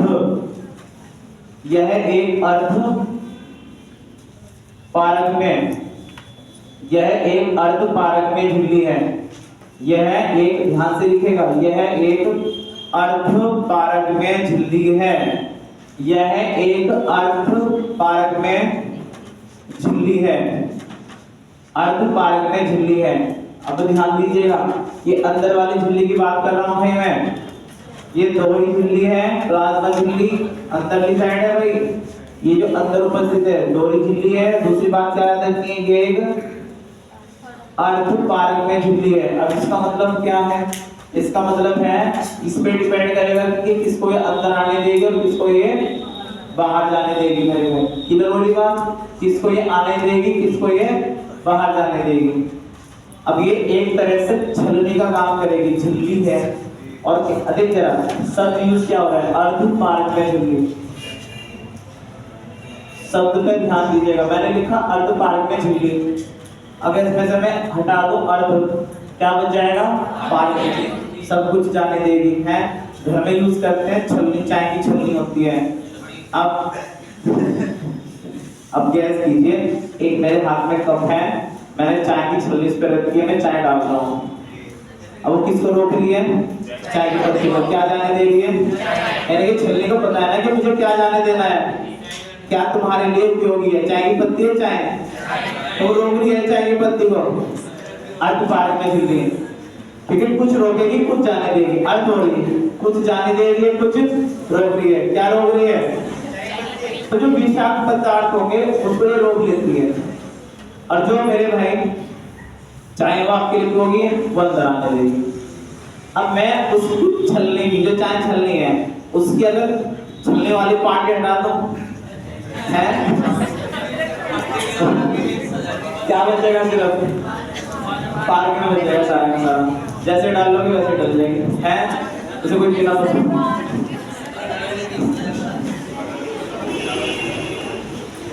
रटना आसान है, समझ में आ गया ना?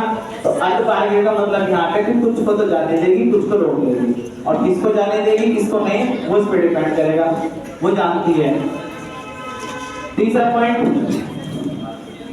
पॉइंट याद रखना, इसमें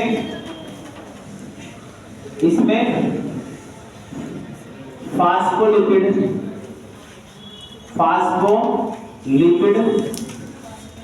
इसमें फास्फोलिपिड, ध्यान से लिखिएगा ना भाई, प्रश्न कई बार ऐसे बना है। इसमें फास्फोलिपिड प्लस प्रोटीन प्लस शर्करा, तीन नाम याद रखने हैं। इसमें फास्फोलिपिड प्लस प्रोटीन प्लस शर्करा उपस्थित होती है। तो तीन फैक्ट्स प्लाज्मा झिल्ली के बारे में, दोहरी झिल्ली है, अर्ध पारक में झिल्ली है, चाय की छलनी से याद रखना है।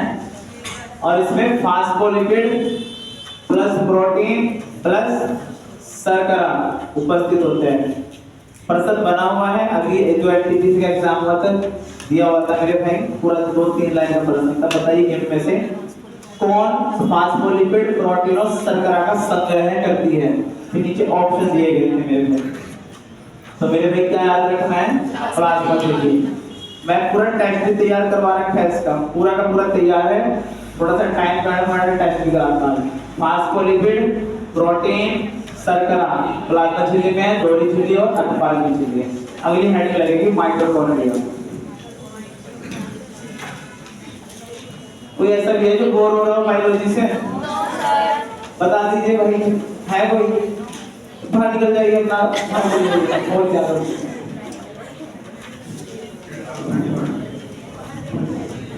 मुझे खुद पता था कि बायोलॉजी एक हार्ड सब्जेक्ट है, नहीं समझ में आएगा, इसलिए मैं खुद इसको आसान बना के खुद इतना ही पढ़ा रहा हूँ जितना एग्जाम के लिए टफ है। खूब मेहनत करके मेरे भाई उतना ही निकाल के लाया हूँ बस।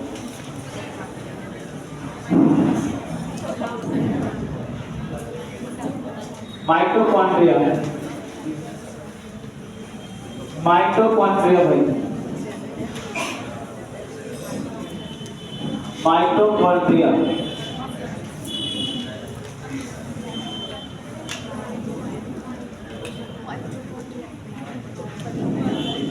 आइए इसको समझते हैं, इंपॉर्टेंट है, खूब एग्जाम में पूछा जाता है। माइटोकॉन्ड्रिया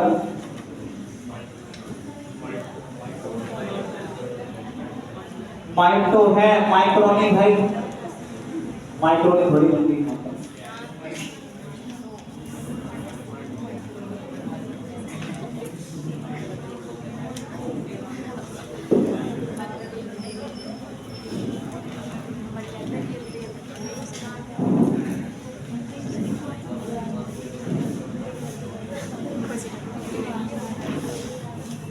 बायोलॉजी वगैरह से पढ़ के आए हैं, पता भी होगा इस तरह से जो दिखता हो। Yes sir.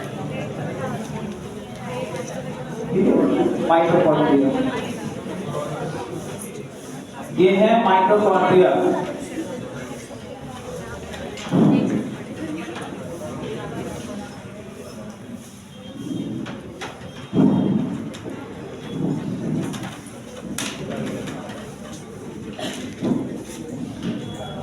स्टार्ट।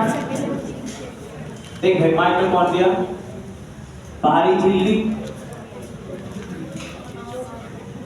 बाहरी झिल्ली, अच्छा चित्र जरूर बना के चलिएगा। इस बार एनटीपीसी में पर्सन किस तरह से पूछे गए भी बताऊंगा मैं। टेस्ट तैयार मैंने बता दे, तैयार करवाऊंगा। चित्र दे रखे थे, हराम को हमने पूछा था, तीर से निशान लगा के बताओ ये इसमें एक्स क्या है, इसलिए कह रहा हूँ थोड़ा ध्यान से मेरे भाई।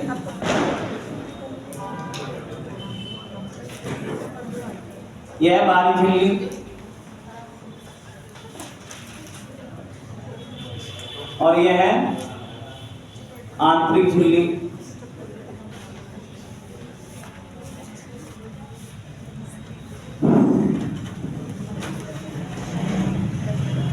ये दिख रही जगह है दोनों दीवारों के बीच में, ये वाली है भाई, ये जगह दिख रही है। ये वाली जो जगह है इनको बोला जाता है किस्ट्रे, किस्ट्रे, किस्ट्रे भाई, ठीक है, इनको बोला जाता है किस्ट्रे। बाहरी झिल्ली, आंतरिक झिल्ली, किस्ट्रे।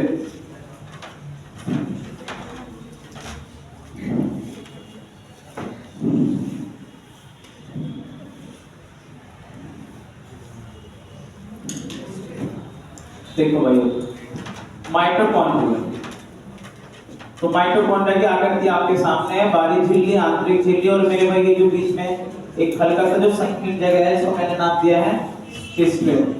अब स्टार्ट करते हैं। सबसे पहले माइटोकॉन्ड्रिया के बारे में याद रखना है खोज, खोज याद रखनी है। ऑल्टमैन, खोज याद रखनी है, ऑल्टमैन ने की थी। नाम दिया था, नाम दिया था मेरे भाई सी बेंडा ने, नाम दिया था सी बेंडा ने। खोज की थी ऑल्टमैन ने।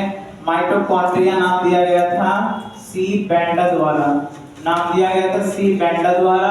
खोज किसके द्वारा है मेरे भाई? ऑल्टमैन के द्वारा, ठीक है। और ये देखिए, देख ही रहे होंगे आप, ये जो माइटोकॉन्ड्रिया है ये दोहरी झिल्ली है, दो झिल्ली है ना मेरे भाई, एक आंतरिक एक बाहरी है। तो माइटोकॉन्ड्रिया एक दोहरी झिल्ली है, ये तो याद रखना है।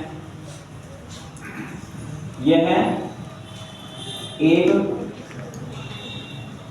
दोहरी झिल्ली है, माइटोकॉन्ड्रिया एक दोहरी झिल्ली है। ये माइटोकॉन्ड्रिया ये है दोहरी झिल्ली, अंदर वाली जो झिल्ली है दोहरी झिल्ली है।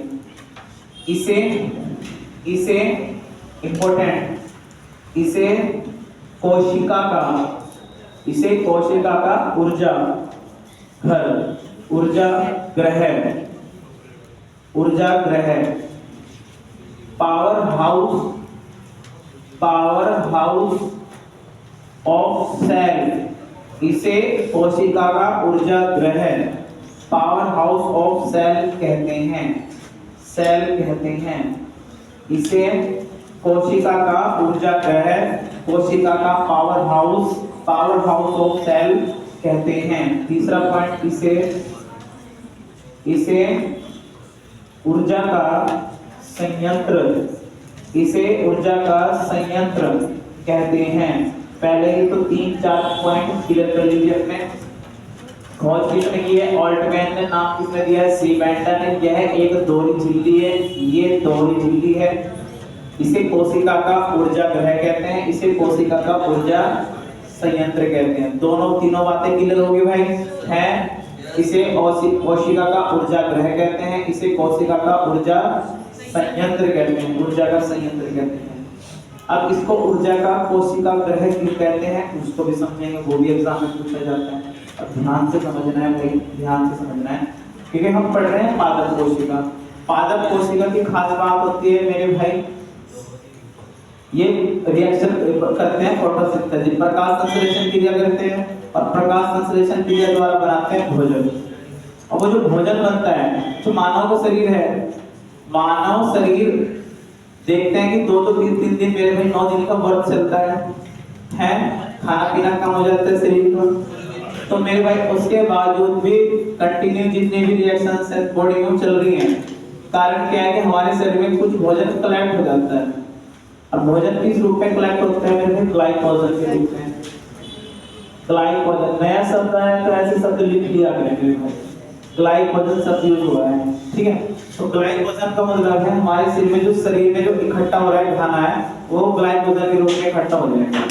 अब जब भी हमारे शरीर में खाने की जरूरत होगी, जब भी हमारी बॉडी को जरूरत होगी एनर्जी की, तो ये जो ग्लाइकोजन होगा ये ग्लूकोज में डिवाइड हो जाएगा, ग्लूकोज में विघटित हो जाएगा, टूट जाएगा, और ये ग्लूकोज आपके शरीर को क्या देगा? एनर्जी देगा, ठीक है भाई। ऐसे चलता है हमारे शरीर में जितना भी खाना है ग्लाइकोजन के रूप में इकट्ठा होगा, और वो जो ग्लाइकोजन के रूप में इकट्ठा हो रखा है, जब भी हमारे शरीर को जरूरत पड़ेगी एनर्जी की, वो ग्लूकोज में टूटेगा। ग्लूकोज आपके शरीर को क्या देगा? एनर्जी। ग्लूकोज एनर्जी देने का काम करता है। तो इसी तरह हम इसमें जितने भी प्लांट्स होते हैं, फॉर्म होते हैं, उसमें माइटोकॉन्ड्रिया क्या करता है? माइटोकॉन्ड्रिया फोटोसिंथेसिस की रिएक्शन करता है, यानी कि प्रकाश संश्लेषण करता है, और प्रकाश संश्लेषण के द्वारा माइटोकॉन्ड्रिया में एटीपी बनते हैं। एटीपी क्या बनते हैं मेरे भाई? एटीपी बनता है, इसमें एटीपी का निर्माण होता है, इसीलिए इसको क्या कहते हैं? पावर हाउस कहते हैं। जब भी इस प्लांट को भी जरूरत पड़ेगी ना एनर्जी की, ये एटीपी टूटेगा और इसको एनर्जी देगा, समझ रहे हो? इसमें एटीपी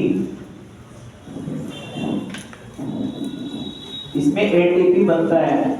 अभी एटीपी क्या है? ध्यान से लिखेगा,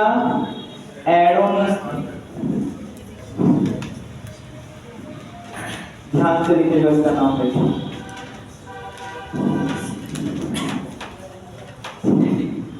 एडेनोसिन ट्राइफॉस्फेट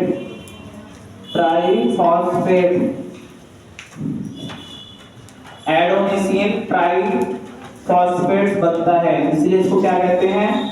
कोशिका का ऊर्जा ग्रह, power house of cell. ATP adenosine triphosphate photosynthesis reactions के बाद बनता है ये एटीपी कहाँ बनता है मेरे भाई? माइटोकॉन्ड्रिया में, इसलिए इसको क्या कहते हैं? ऊर्जा। ये इसी तरह काम करेगा जैसे हमारे शरीर में क्या काम करता है? ग्लाइकोजन ग्लूकोज में टूटता है, इसी तरह एटीपी टूटेगा तो मेरे प्लांट्स को एनर्जी देगा। एक दोहरी झिल्ली है, कोशिका का ऊर्जा ग्रह कहते हैं, इसे ऊर्जा का संयंत्र भी कहते हैं। क्यों कहते हैं? क्योंकि इसमें एटीपी बनता है। क्लियर हो गई बात? नोट करके लिखेगा 2 पॉइंट, नोट करके लिखेगा 2 पॉइंट। नंबर एक में लिखेगा RBC, red blood cell. RBC लाल रक्त कणिका, ब्रैकेट में लिखेगा आरबीसी के लाल रक्त कणिका, लाल रक्त कणिका आरबीसी में माइटोकॉन्ड्रिया नहीं पाया जाता। मोस्ट इंपोर्टेंट है ये लाइन, लिखेगा आरबीसी ब्रैकेट में लाल रक्त कणिका में माइटोकॉन्ड्रिया नहीं पाया जाता, नहीं पाया जाता। क्लियर होगी बात? आरबीसी में माइटोकॉन्ड्रिया नहीं होता, रट लेना मेरे भाई। नेक्स्ट बात लिखेगा माइटोकॉन्ड्रिया,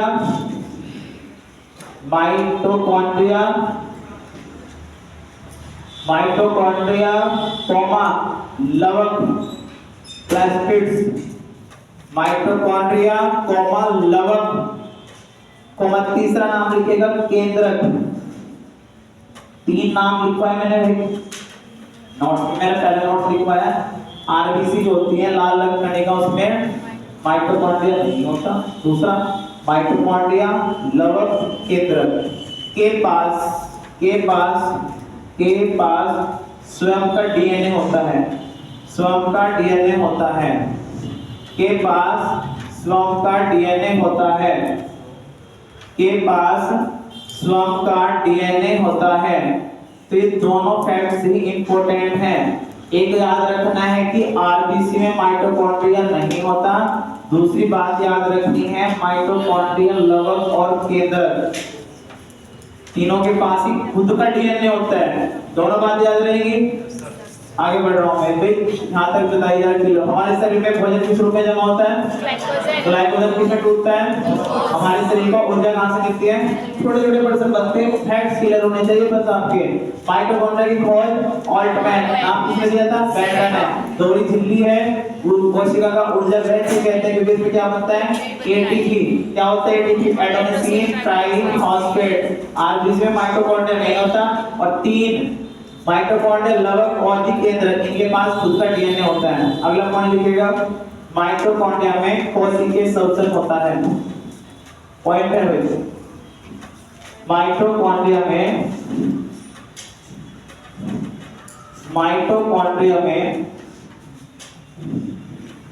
कोशिकीय संवचन, सेलुलर रेस्पिरेशन। माइटोकॉन्ड्रिया में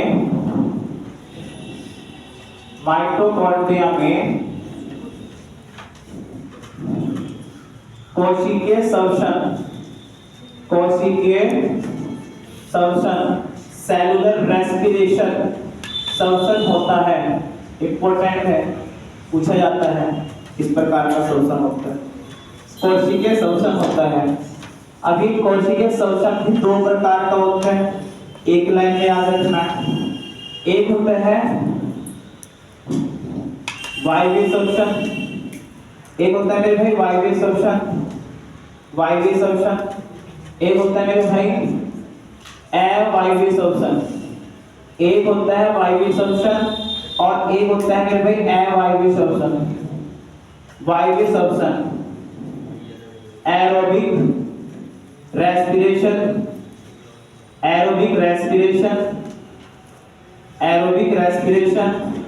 और इधर कर लीजिएगा भाई नॉन एरोबिक रेस्पिरेशन। क्लियर होगी बात? माइटोकॉन्ड्रिया में कौन सा संवचन होता है? कोशिकीय संवचन। 2 प्रकार का होता है, वायवीय संवचन और अवायवीय संवचन। वायवीय संवचन वायु की अधिकता में लिखेगा। कैसे होता है? वायु की अधिकता में याद रखना कौन सा संवचन होता है? वायु की अधिकता में वायवीय संवचन होगा। और वायु की कमी में कभी कभी मेरे भाई वायु की कमी के दम घुटने लगते हैं आपके मेरे भाई हैं, तो उस कंडीशन में कौन सा संवचन होता है? अवायवीय संवचन। वायु की कमी में आप पौधों को मेरे भाई घर में लगा दीजिए, आप वहां उसको वायु नहीं मिल पाती है, प्रॉपर प्रकाश संश्लेषण नहीं हो पाता है, तो क्या भोजन बना लेगा भाई? वह मटगल से तैयार होगा।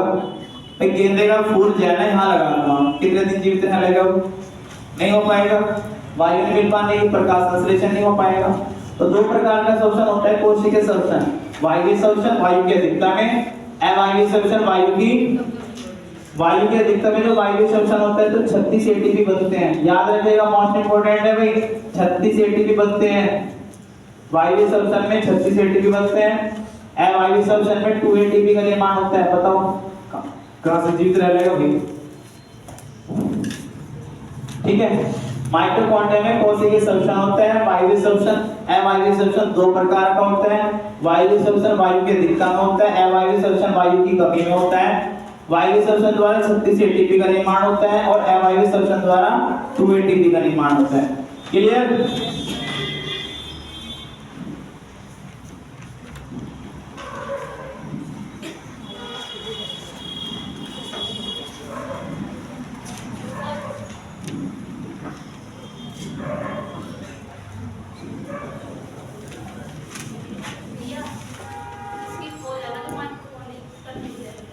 क्या क्या लिखना? ओलिगड ओलिगड क्या है लिखना?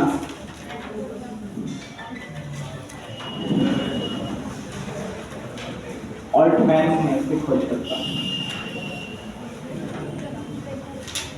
गूगल पे देख रहे हो क्या?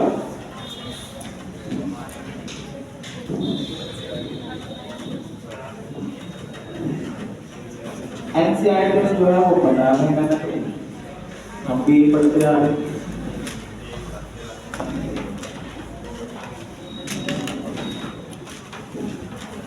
केंद्र केंद्रक भाई, न्यूक्लियस, केंद्रक न्यूक्लियस है केंद्रक। अभी हमने देखा कोशिका है और कोशिका में ये कौन सी झिल्ली है, फटाफट रिवाइज करोगे। प्लाज्मा झिल्ली होगी और अगर मैं इस प्लाज्मा झिल्ली के ऊपर एक परत और लगा दूं भाई, ये क्या हो जाएगी? कोशिका भित्ति। ये हो जाएगी आपकी कोशिका भित्ति होगी, सेल वॉल होगी। अब इसके अंदर जो बिखरा हुआ जल है, बिखरा हुआ जल है, क्या नाम है इसका? साइटोप्लाज्म। इसके अंदर जो केंद्रक जोड़ दूंगा क्या बन जाएगा? प्रोटोप्लाज्म। केंद्रक के अंदर क्या होता है? न्यूक्लियोप्लाज्म। तो हम इसी केंद्रक के बारे में पढ़ेंगे, इसी केंद्रक के बारे में पढ़ेंगे, ठीक है? बढ़े आगे। न्यूक्लियस यानी कि केंद्र। सबसे पहले खोज याद रखनी है, रॉबर्ट ब्राउन 1831, ठीक है? खोज याद रखनी है रॉबर्ट ब्राउन 1831। ये सबको दिख रहा होगा, दोहरी झिल्ली है क्योंकि केंद्रक अंदर उपस्थित है। पहली झिल्ली फिर ये दूसरी झिल्ली, तो दोहरी झिल्ली है। यह एक दोहरी झिल्ली है, यह एक दोहरी झिल्ली है। दूसरी बात याद रखनी है।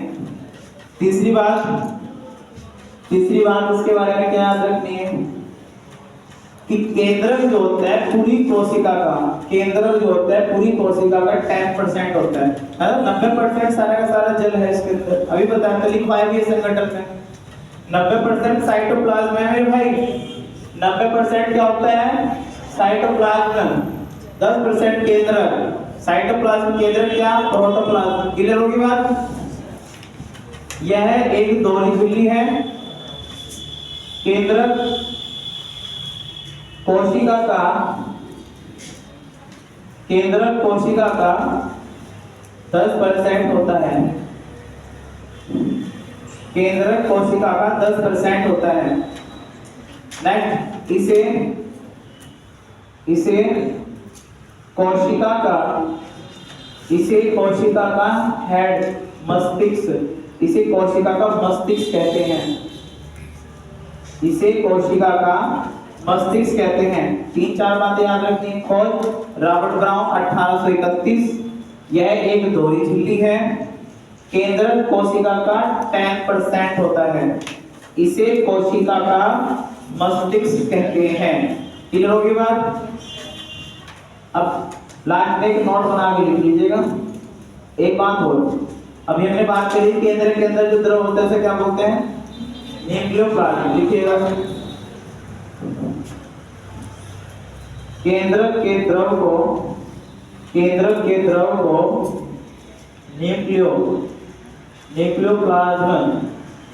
न्यूक्लियोप्लाज्म कहते हैं।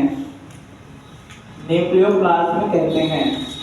खोज रॉबर्ट ब्राउन, दोहरी झिल्ली है, कोशिका केंद्र कोशिका का 10% है, इसे कोशिका का मस्तिष्क कहते हैं और इसके अंदर भरे हुए द्रव को क्या कहते हैं मेरे भाई? न्यूक्लियोप्लाज्म। क्लियर हो गए सारे फैक्ट्स? एक नोट करके लीजिएगा, एक कोशिका में एक केंद्रक होता है, एक कोशिका में एक केंद्रक होता है, एक केंद्रक होता है, एक केंद्रक होता है। आरबीसी में केंद्रक नहीं होता, आरबीसी में केंद्रक नहीं होता है, आरबीसी में केंद्रक नहीं होता है, आरबीसी में केंद्रक नहीं होता है, आरबीसी में केंद्रक नहीं होता है, केंद्रक नहीं होता है। चलो आगे बढ़ते हैं, एक दो फैक्ट हो रहे हैं।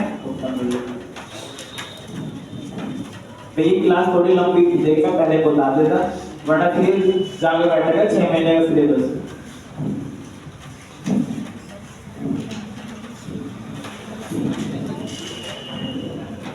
देखिए भाई, अगली हेडिंग लगा लीजिएगा ER, अगली हेडिंग लगा लीजिएगा ER, ER endoplasmic reticulum,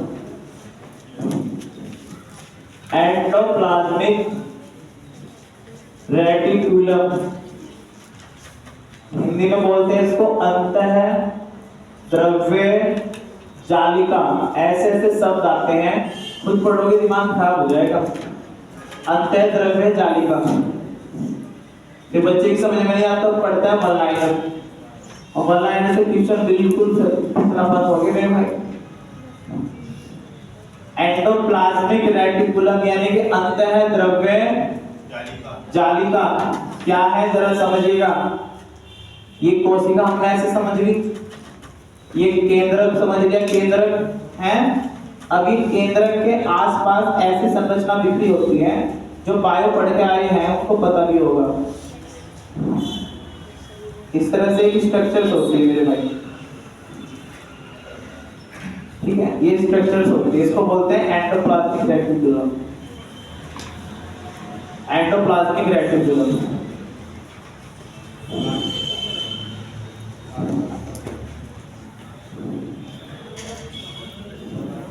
clear होगी?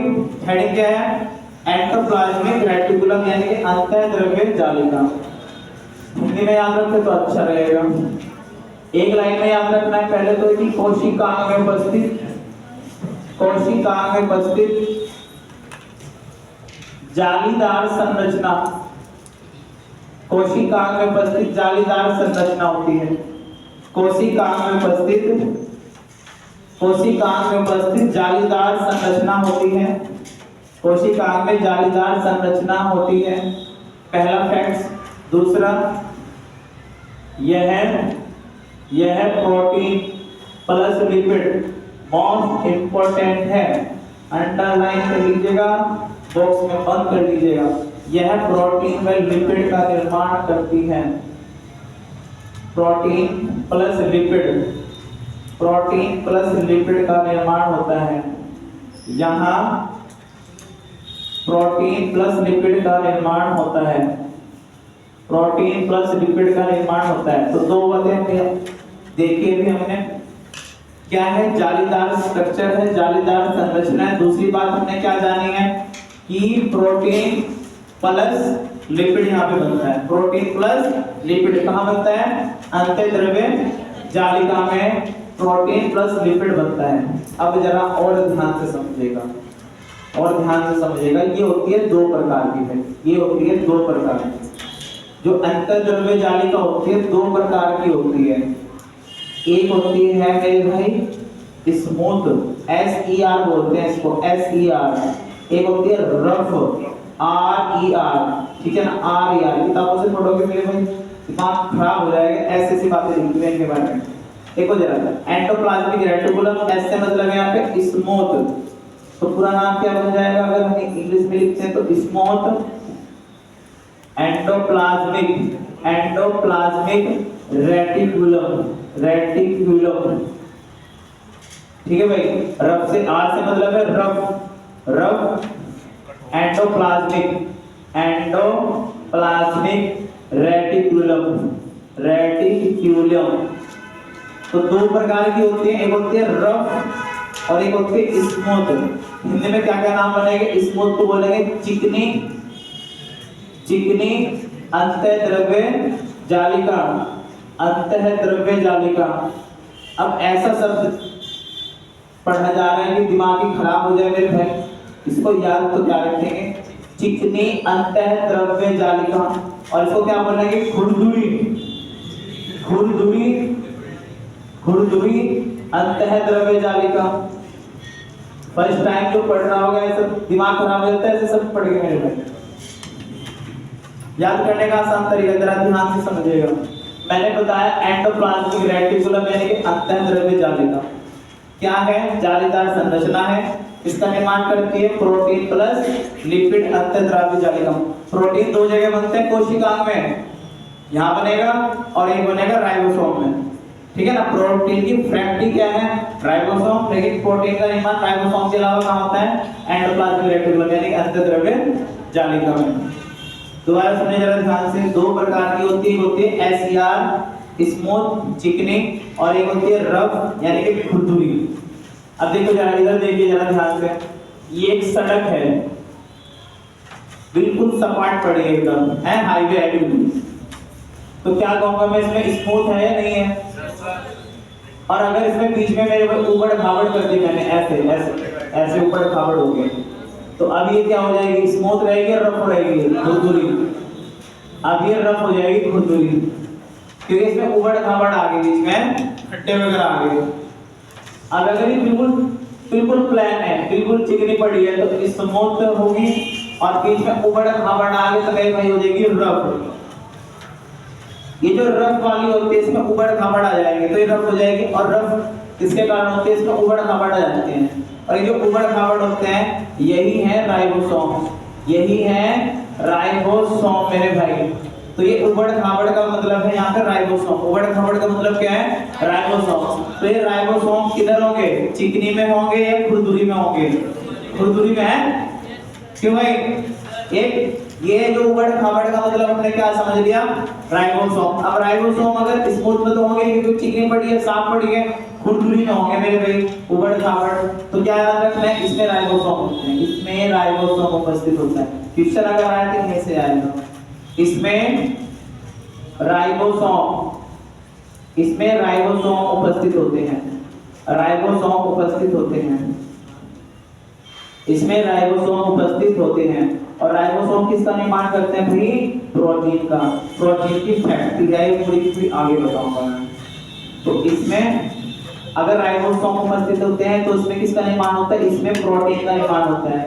इसमें लिखेगा इसमें प्रोटीन का निर्माण होता है, इसमें प्रोटीन का निर्माण होता है, इसमें प्रोटीन का निर्माण होता है, इसमें प्रोटीन का निर्माण होता है। रफ, रफ क्यों है? क्योंकि इसमें ऊबड़ खाबड़ है, ऊबड़ खाबड़ मतलब राइबोसोम, इसमें राइबोसोम होते हैं, और राइबोसोम किसका निर्माण करते हैं? तो प्रोटीन का निर्माण किसमें होता है? खुरदुरी में, चिकनी में? खुरदुरी में, यानी कि रफ एंडोप्लाज्मिक रेटिकुलम में प्रोटीन का निर्माण होता है। ये चिकनी पड़ी हुई है, इसमें राइबोसोम अनुपस्थित होते हैं।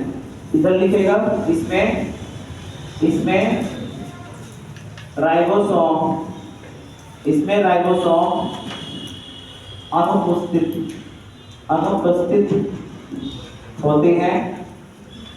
तो मैंने बताया था एंडोप्लाज्मिक रेटिकुलम में दो चीजों का निर्माण होता है, प्रोटीन का और लिपिड का।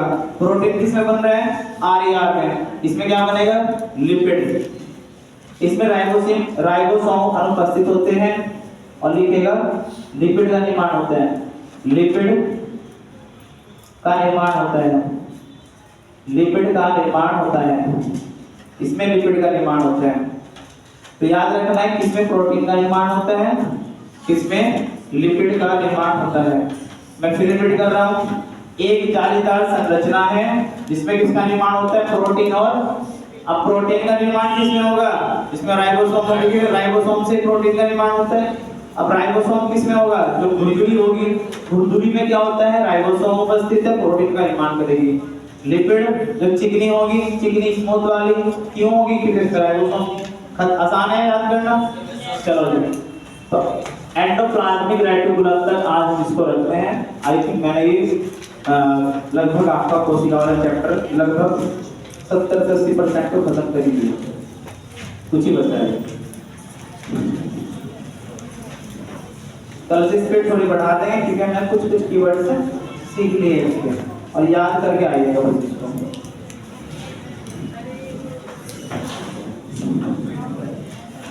अब बताइए एक्सप्लेनेशन ठीक है या थोड़ा और बढ़ाऊं? है बहुत बढ़िया। तो आज के लिए इतना रखते हैं, फिर डिफेंस वाले रुक जाएंगे।